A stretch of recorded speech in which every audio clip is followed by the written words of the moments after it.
Bonjour et bienvenue dans cette nouvelle vidéo juridique, cette fois-ci dédiée entièrement sur la CFE. La CFE, qu'est-ce que c'est? Vous le connaissez peut-être en tant que micro-entrepreneur, pas que, mais en tout cas pour les micro-entrepreneurs ici dans cette vidéo, on va en parler. C'est la cotisation foncière des entreprises. En gros, qu'est-ce que c'est? C'est une sorte de taxe d'habitation pour les micro-entrepreneurs, même s'ils n'ont pas de local professionnel. Donc, on va voir dans cette vidéo combien coûte la CFE, comment on fait pour payer, comment on fait pour être en règle, quelles sont les étapes à suivre dans l'ordre.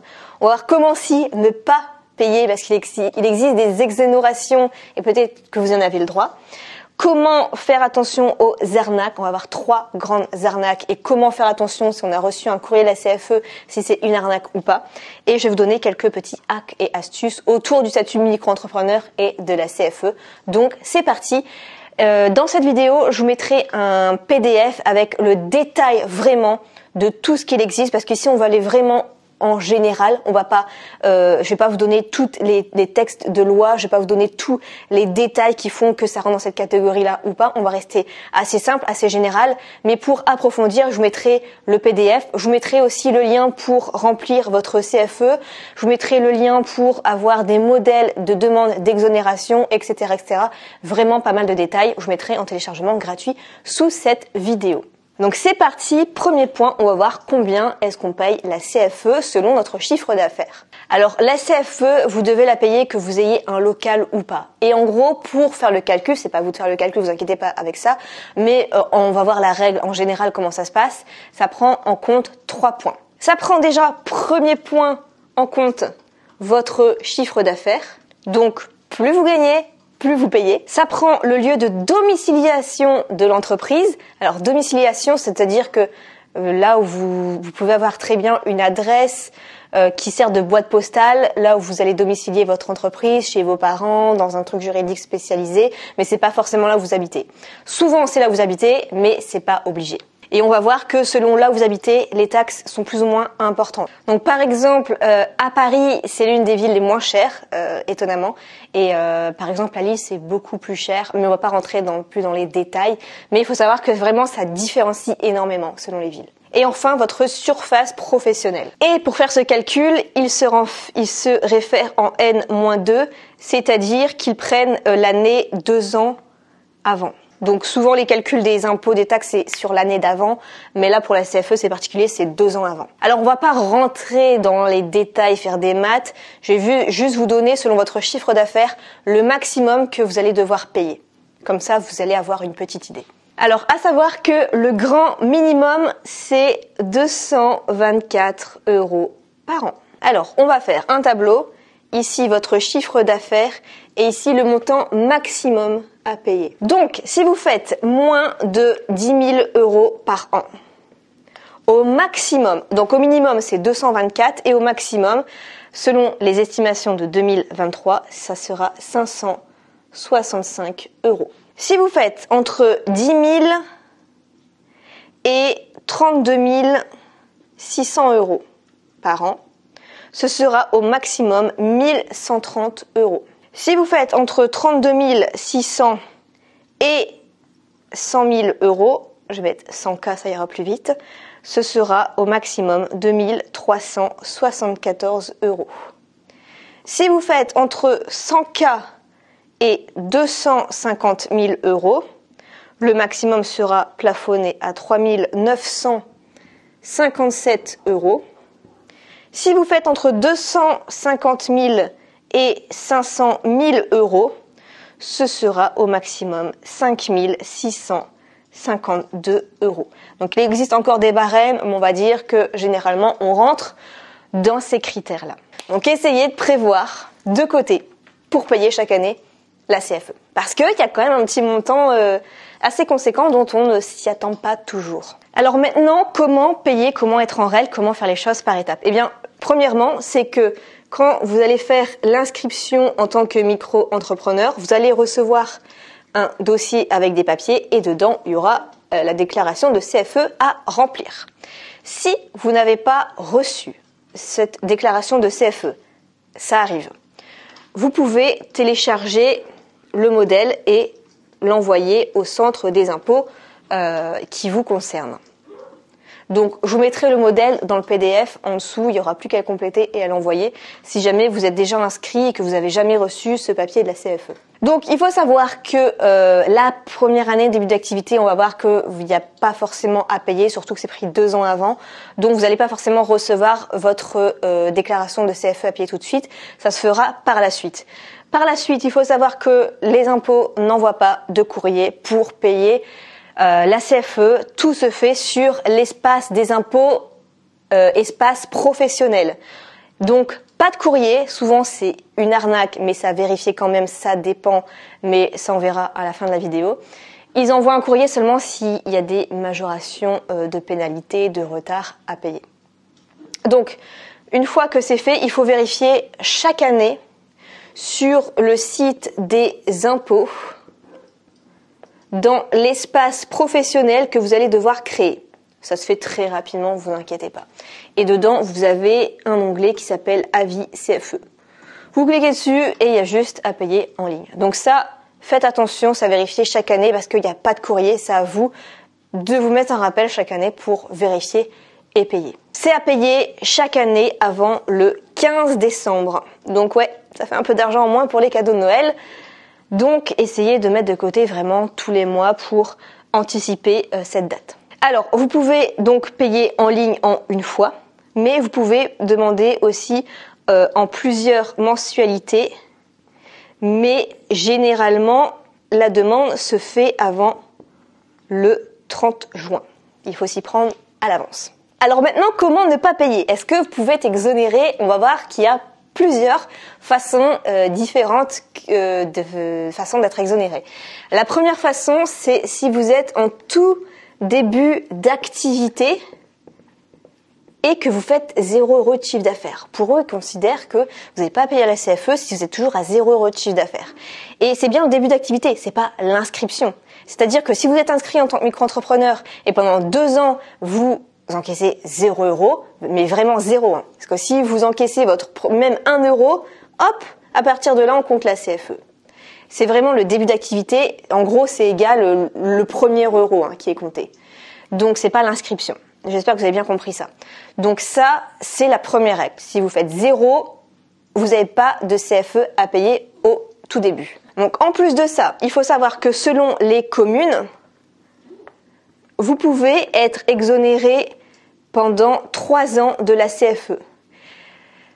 Souvent c'est 1 an, mais il y a certaines communes qui votent une loi pour que eux, dans leur ville, les micro-entrepreneurs sont exonérés pendant 3 ans.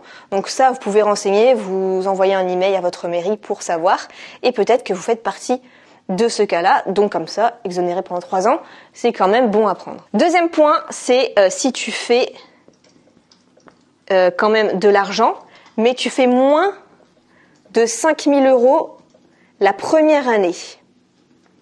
Là aussi, ils se disent, bon, cette personne, elle débute un peu, elle galère, ok, elle a encaissé ses premiers euros, mais c'est encore timide, on va dire, moins de 5 000 €, on te laisse tranquille, on ne te demande pas la CFE. Donc ça, c'est le deuxième point. Troisième point très intéressant à savoir, c'est pour les artisans. Donc là, pour les artisans, par exemple, si vous êtes créateur de bijoux, bricolage, photographe, fleuriste, peintre, mais attention parce qu'il y a vraiment des particularités. Par exemple, photographe, ça va être vraiment un truc hyper artistique. Je vous mettrai tous les détails dans le PDF pour savoir si vous rentrez ou pas ou non dans cette catégorie. En gros, pour les artisans, qu'est-ce qu'ils veulent dire par là au niveau juridique ? C'est que, en gros, vous faites une activité manuelle, vous n'avez pas trop de stock, c'est-à-dire que vous êtes loin des entrepôts d'Amazon avec toutes les commandes, et vous n'avez pas de grosses machines, c'est-à-dire que ça reste à taille quand même humaine.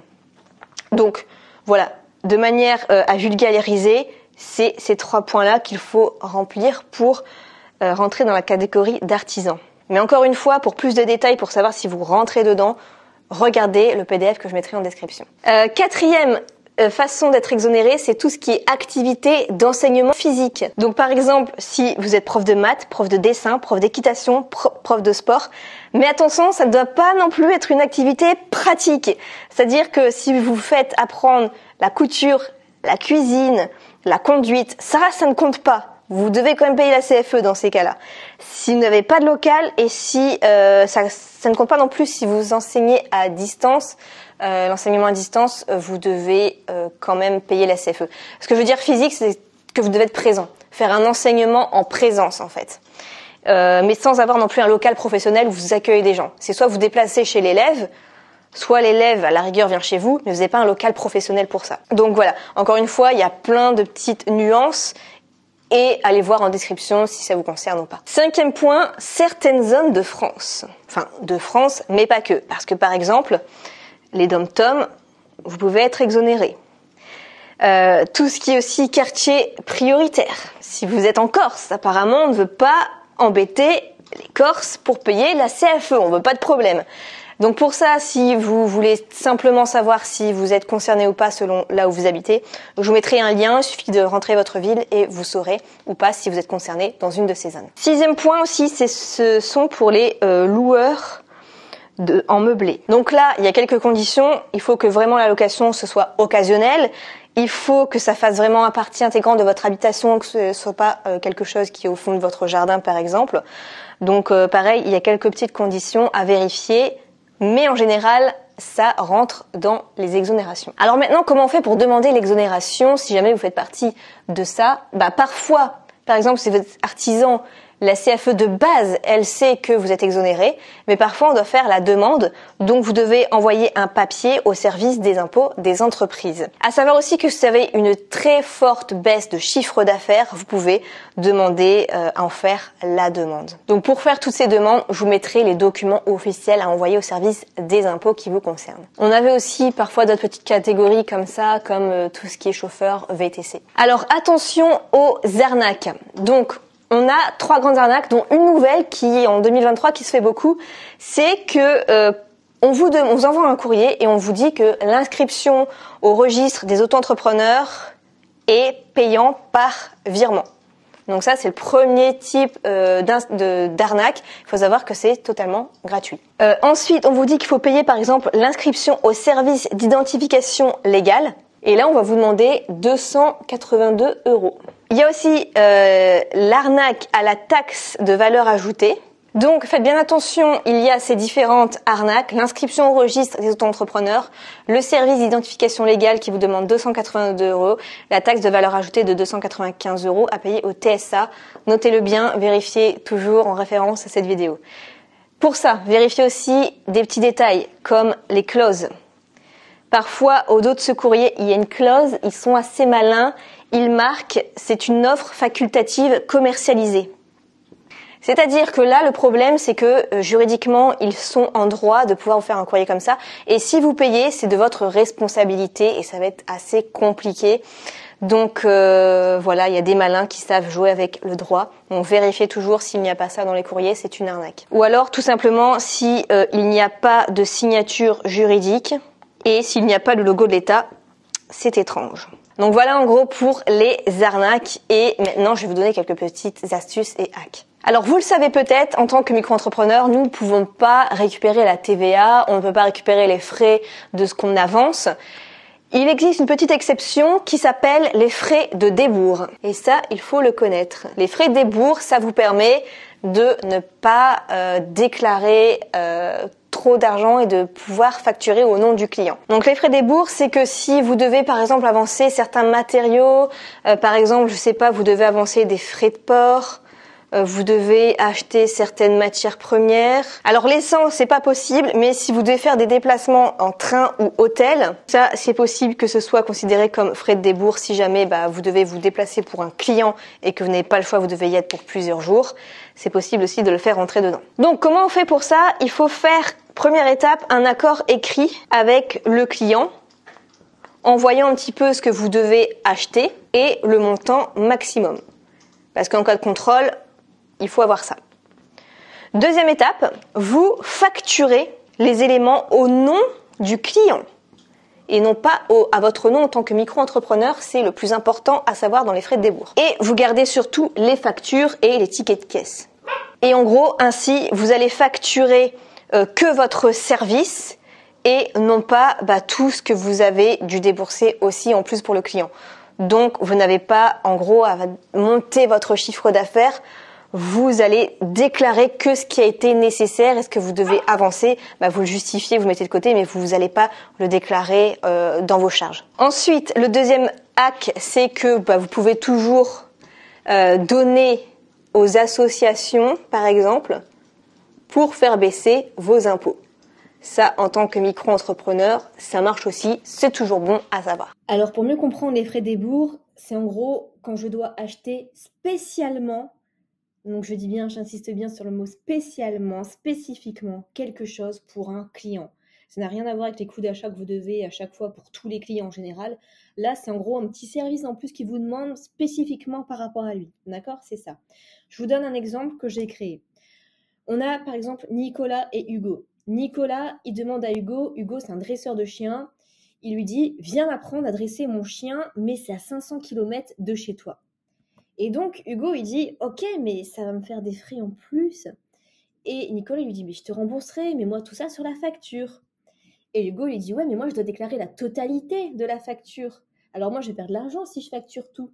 Parce que si mon train me coûte 100 € et que je dois 22% à l'URSSAF, tout ça je dois le mettre sur la facture et je perds 22 € bêtement. » Et Nicolas lui dit « Mais non, tu mets ça en frais de débours sur une facture à part et tu déclares donc que les 200 € du dressage de chien à ton URSSAF. » Donc, Nicolas, il lui dit « Au lieu de me faire une facture en tout de 300 € qui comprend le dressage et le train, et que tu devrais donc, 22% des 300 €, tu devrais 66 € à l'URSSAF. » On est d'accord, c'est en général.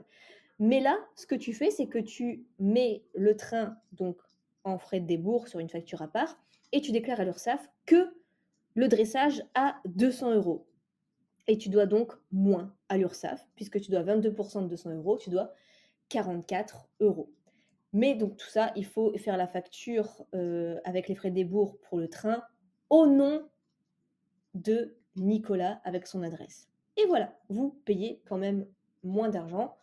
Et c'est une astuce vraiment intéressante à choisir. Donc, l'essence, je rappelle, ça ne fonctionne pas. Train, hôtel, ça peut fonctionner.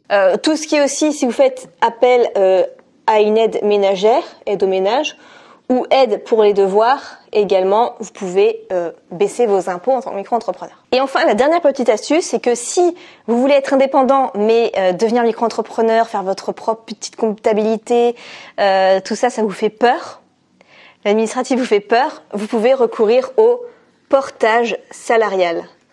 C'est-à-dire que vous restez indépendant, vous avez des missions en tant qu'indépendant, mais vous avez les avantages du salariat. Donc en gros, vous exercez votre activité d'indépendant, mais vous n'avez pas la structure juridique en tant que micro-entrepreneur ou société. Ça, vous l'avez pas. Et vous avez les avantages du salariat. Donc, vous avez par exemple droit à un CE, un comité d'entreprise.